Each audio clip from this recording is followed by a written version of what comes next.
Well, good morning and welcome to Full Potential Fridays. My name is Heidi Dening, and for the next 10 minutes, we are going to share a shot of inspiration and empowering strategies that you and your team will be able to put in place. I'm here with my award-winning co-host, Nina Mapson Bone. Good morning, Nina. What did you win? Come on, quickly say it, and then let us know what we are doing today. Thank you, Heidi. We won 2 awards last night. Beaumont people were very excited. Best in client services and the most outstanding large recruitment agencies. So we're very excited about that. Thank you for acknowledging that. Amazing.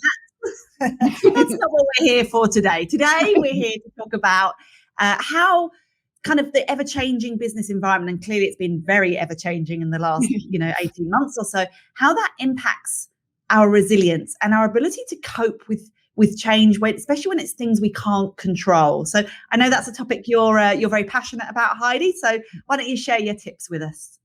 Yeah, look, thank you, Nina. And what we know is that a change can really chip away at people's ability to perform effectively. And when this happens, with change going on all the time, constantly, our resilience is diminished as stress and overwhelm kicks in. Now, as leaders, what's really important is to be able to identify the behaviors of our people when we notice that this change is impacting their resilience and their ability to cope with the changes that they can't control. And so, when you as a leader can start to identify those behaviors, you can intervene early. And that's the idea. You intervene early before it gets to a point where you start to lose your most talented team members, which I often say can be because there's boredom, there's bickering, or there is burnout. And when there's a lot of change, that's when people can spiral very quickly into burnout.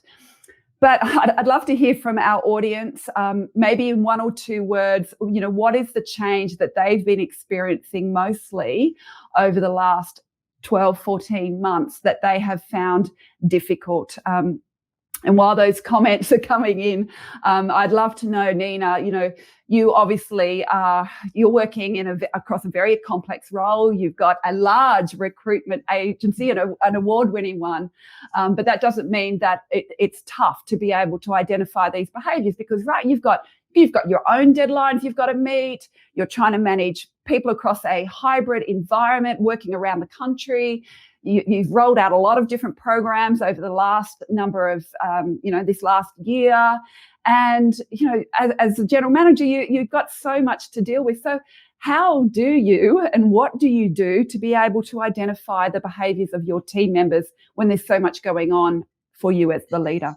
Yeah, it's a really good question. And I would love to see some comments on this because I'd love to see what other people think, because certainly it's always good to get other people's tips and advice on this as well. But I think for me, particularly when I think about the last 18 months, Heidi, our business, we're a recruitment and HR consultancy business. So we're very tied to what's happening in the jobs market and the economy.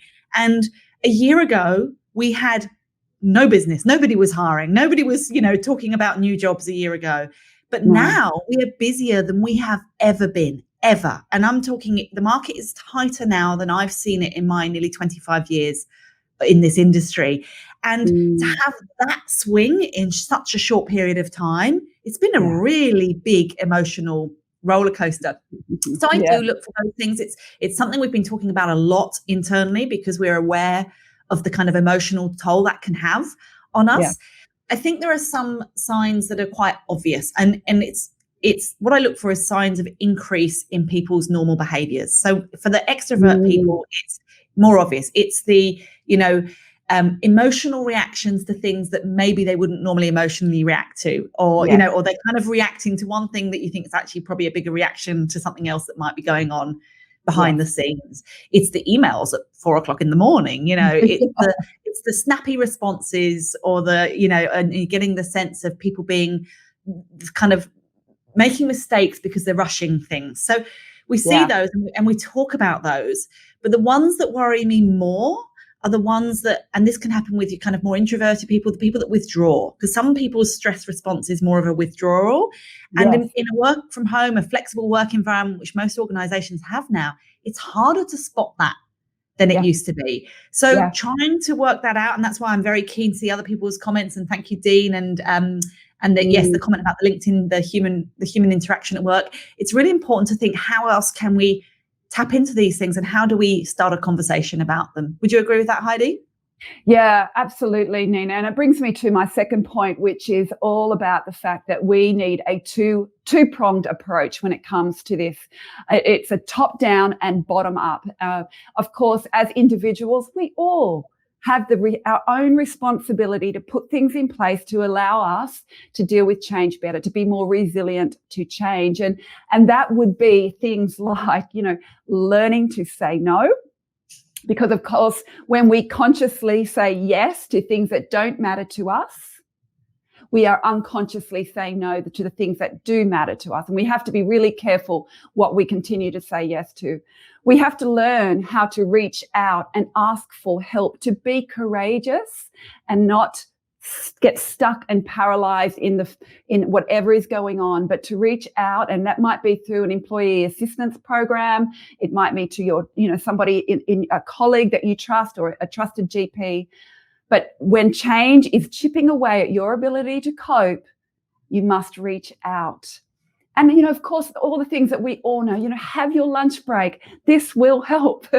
Manage that. If the mindset's going, you're just seeing the negative out of everything, and rather than the positive, putting things in place to flip that around. So we can have things that we can control of. And one other point I actually want to make in regards to that is, when there is a change process going on, which of course there has been, organizations are adapting business models and programs and the way they do their daily business every day. Feeling part of that change process can make a really big difference. So volunteering to be a part of it in any way you can will really help you be resilient enough to the change that impacts you. Thank you, Dean. Yes, EAP can give great tools to help with challenging situations. There is no doubt. But of course, as individuals, we can do all of that. But if at an organizational level, there are policies and programs that are not setting us up for success, then we will fail. And that's why it is the organization's responsibility to look at this a little closer. Now, I know somebody spoke a little earlier about the human interaction at work, which of course is a big deal. How do we do that across a hybrid environment? And I was only talking to one of my clients last week, and they've started to put a big insurance company. They've started to put in this thing called this or that. So it's dumb things, but it's to get everyone online, because it's this connection piece. Like, would you prefer fingers on your feet or toes on your hands? Like, really silly things, but they're just conversation starters to bring a smile to people's faces, which of course we need. I know a lot of organizations now are having a resilience expert in residence. So a little bit different to like the well-being person. This is somebody who is looking at that two-pronged approach. Is the organization putting in policies that will assist everyone for success? And how can we help the individuals step up as well? Things like, as part of the learning and development program, it's not just about the technical skills, but non-technical skills as well, which I know, Nina, you and I have talked about a lot, and that's part of what we give in our Full Potential Teams program. But that connection piece, I think, is really important to make sure that everybody feels connected in this hybrid work environment. Nina, I mean, you've been witnessing many organisations adapt and change their policies over the last year so that they can deal with the change that's going on. What are you seeing? What are you seeing that is working from your perspective?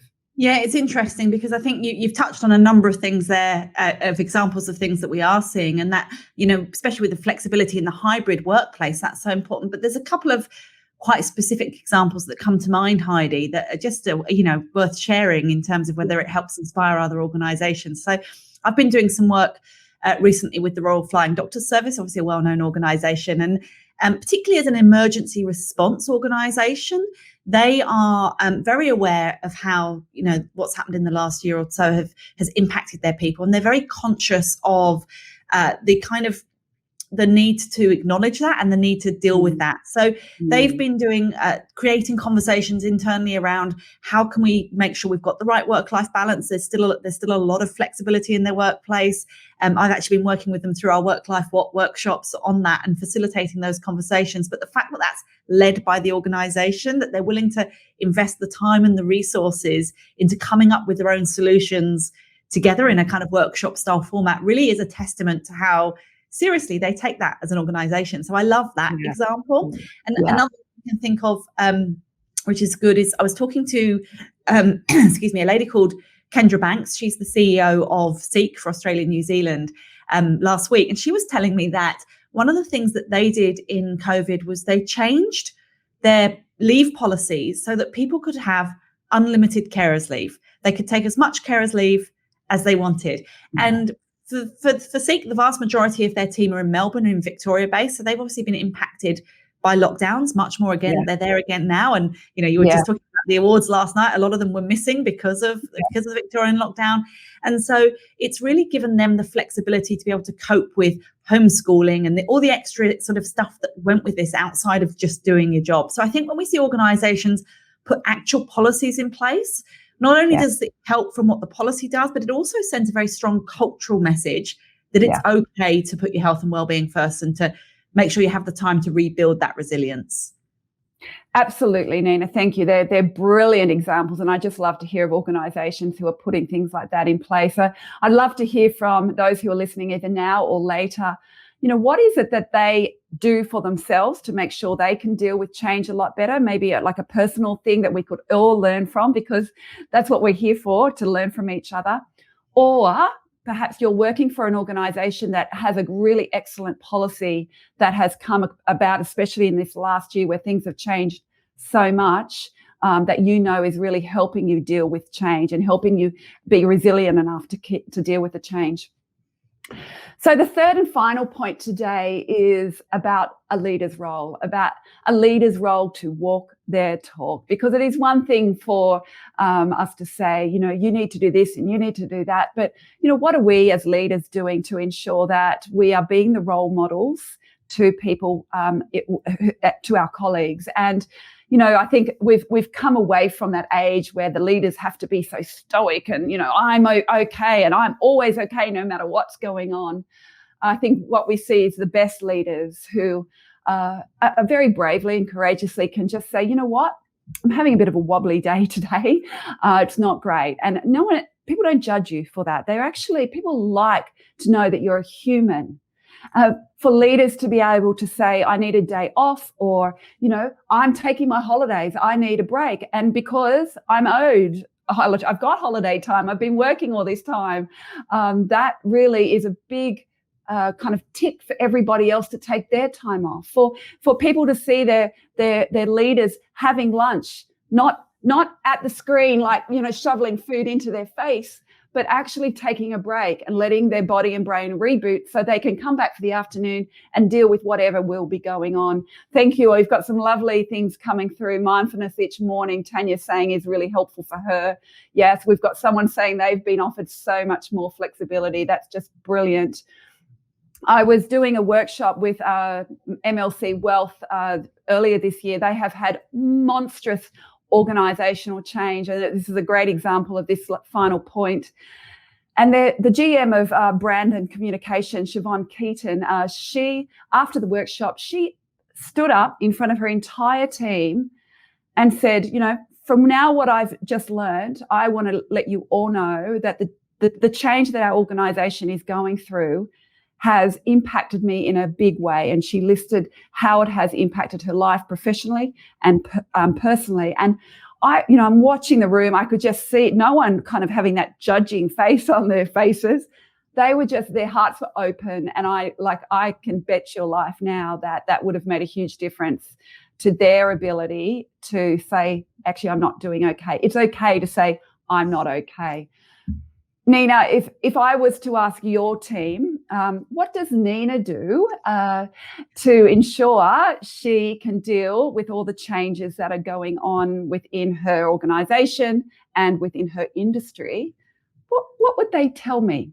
I think that probably depends on which day you ask them, Heidi. And in fact, if you just asked me directly, it would probably depend on which day you ask me. So Yeah.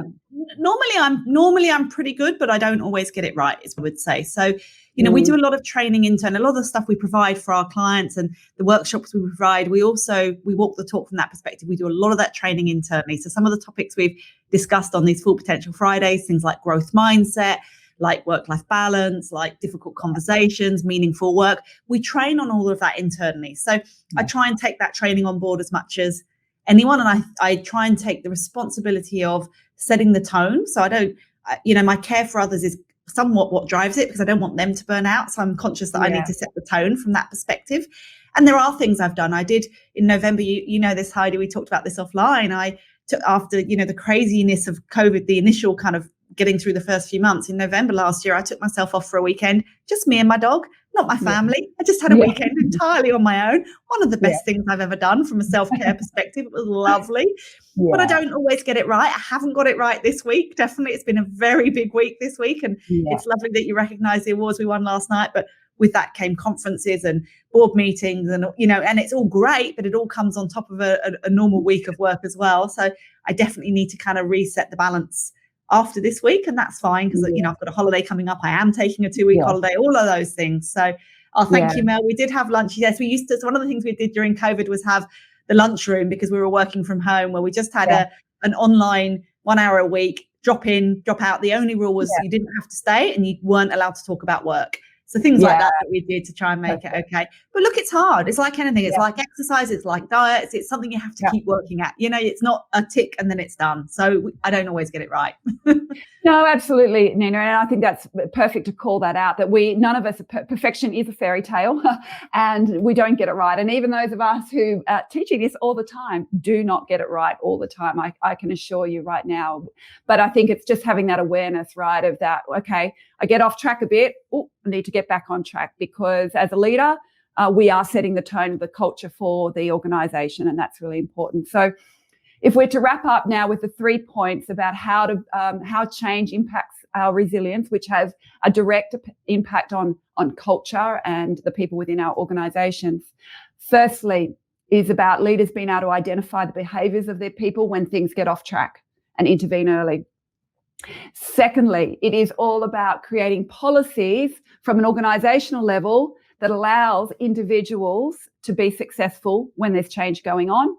And thirdly, it is to walk your talk, be that person that you want. You can't be who you can't see. And that's what you want your people to be saying out loud. Well, if I can't see it, then I can't be it. And I think it comes down to that. So thank you, everybody, for listening. Thank you, Nina, for your incredible insights again today and examples of the impact of change, the impact that change has on resilience.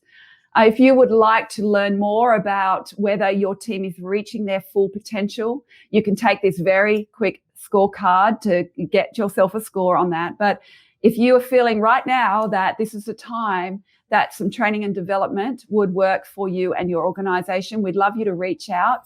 And so we could have a chat about how we can curate something that is specific for the needs of you and your team. So signing off now. Have a wonderful Friday. Thank you, Nina, again. I hope you embrace your amazing award all day, all weekend, all week and month. And I look forward to seeing you all soon. Thanks, Heidi. Bye, everyone.